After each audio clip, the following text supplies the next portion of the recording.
बिस्मिल्लाहिर्रहमानिर्रहीम। आज हम पढ़ेंगे Cartesian product of two sets. यानी आज के लेक्चर में हम ये सीखेंगे कि अगर हमें दो नॉन एम्प्टी सेट गिवन हो तो इनका कार्टेशियन प्रोडक्ट कैसे फाइंड कर लेते हैं। लेट सपोज हमारे पास ए और बी दो नॉन एम्प्टी सेट है। A and B are two non empty set.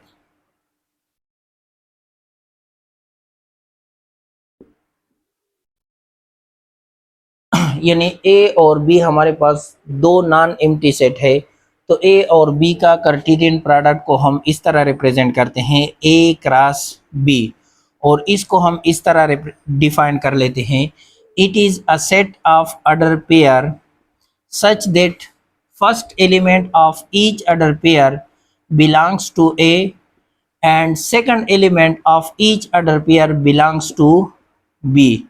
यानी Cartesian product of A cross B हमारे पास क्या होता है, अडर पेयर का एक सेट होता है जिसमें हर अडर पेयर का जो फर्स्ट एलिमेंट है वो सेट ए से होगा और इसका जो सेकंड एलिमेंट है वो सेट बी से होगा।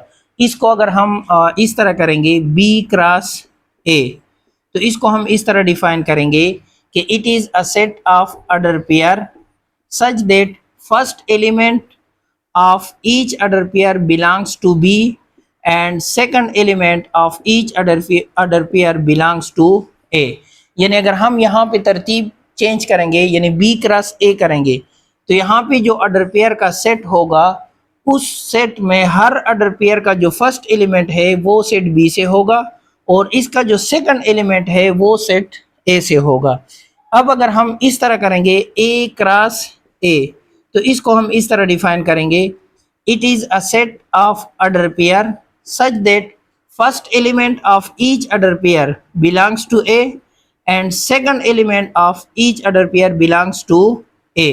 यानी इसमें क्या होगा कि अडर पेयर का एक ऐसा सेट होगा जिसमें फर्स्ट एलिमेंट भी ए से होगा और सेकंड एलिमेंट भी ए से होगा।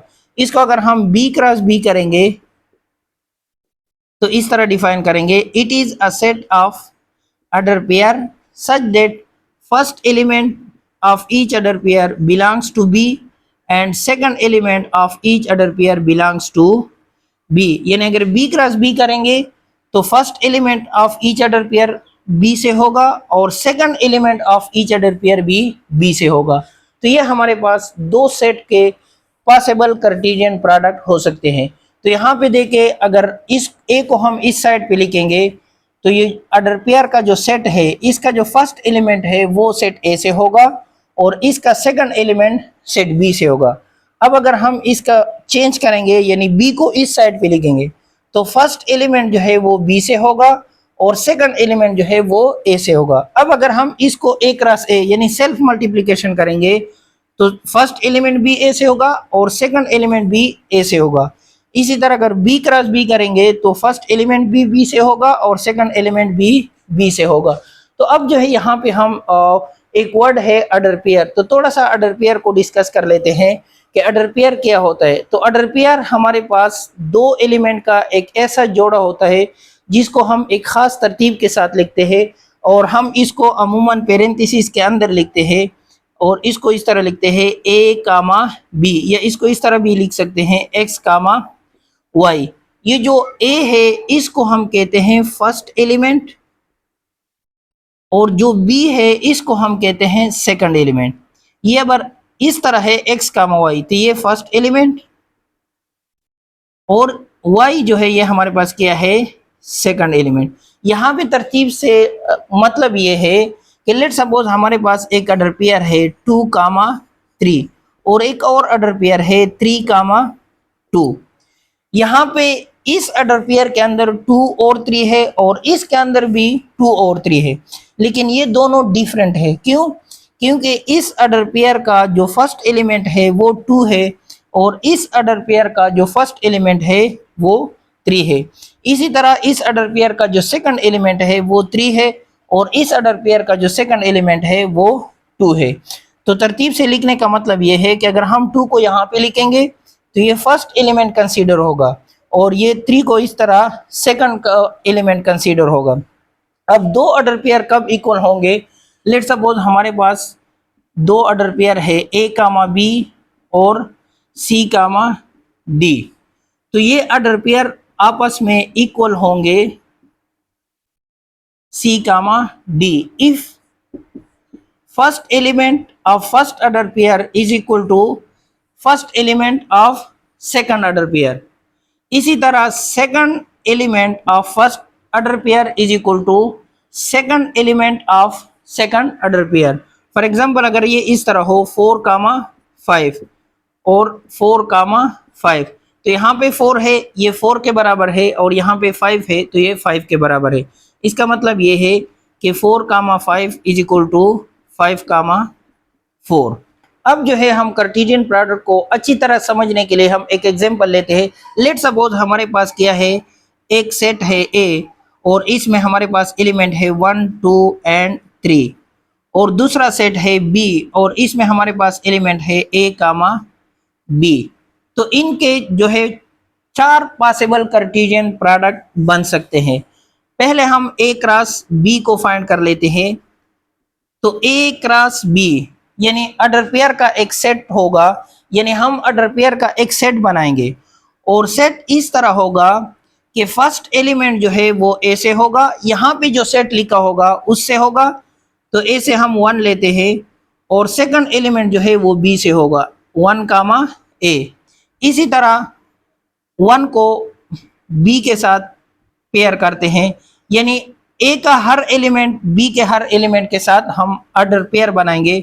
इसी तरह 2 है तो 2 कामा ए, इसी तरह 2 कामा बी, और 3 यानी 3 कामा ए एंड 3 कामा बी।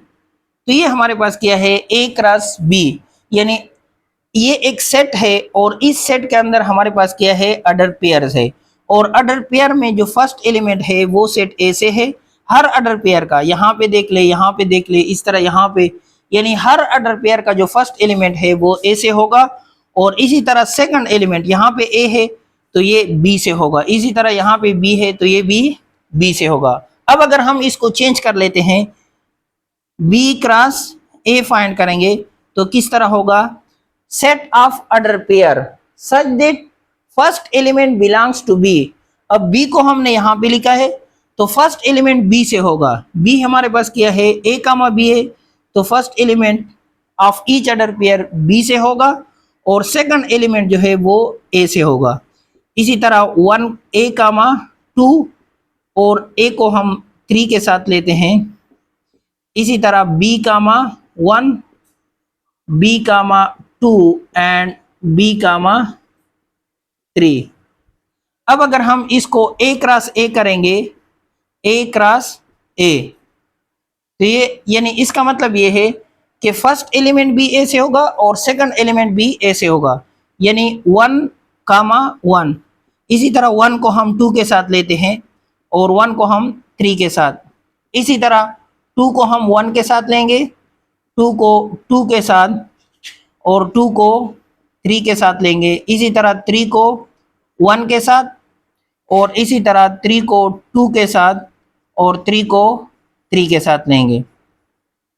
इसी तरह अगर बी क्रॉस बी करेंगे तो फर्स्ट एलिमेंट भी बी से होगा और सेकंड एलिमेंट भी बी से होगा, यानी इसको हम यहाँ पे इस तरह करते हैं, बी क्रॉस बी, तो ये इस तरह होगा, फर्स्ट एलिमेंट फ्रॉम बी यानी ए कामा ए, और फिर ए को बी के साथ लेते हैं। इसी तरह बी को ए के साथ लेते हैं और बी को बी के साथ लेते हैं। तो ये हमारे पास 2 सेट्स थे और इनके हमने ऑल पॉसिबल जो कार्टेशियन प्रोडक्ट है उनके सेट बना लिए। अब जिस तरह हमारे पास सेट में एलिमेंट होते हैं, नंबर ऑफ एलिमेंट, ये हमारे पास सेट ए है तो इसमें हमारे पास कितने एलिमेंट है, 3। इसी तरह सेट बी में हमारे पास कितने एलिमेंट है, 2। इसी तरह कार्टेशियन प्रोडक्ट में हमारे पास नंबर ऑफ ऑर्डर पेयर्स होते हैं। यहाँ पे 1 2 3 4 5 6 ऑर्डर पेयर है। इस तरह बी क्रॉस ए में हमारे पास कितने हैं, 1 2 3 4 5 6।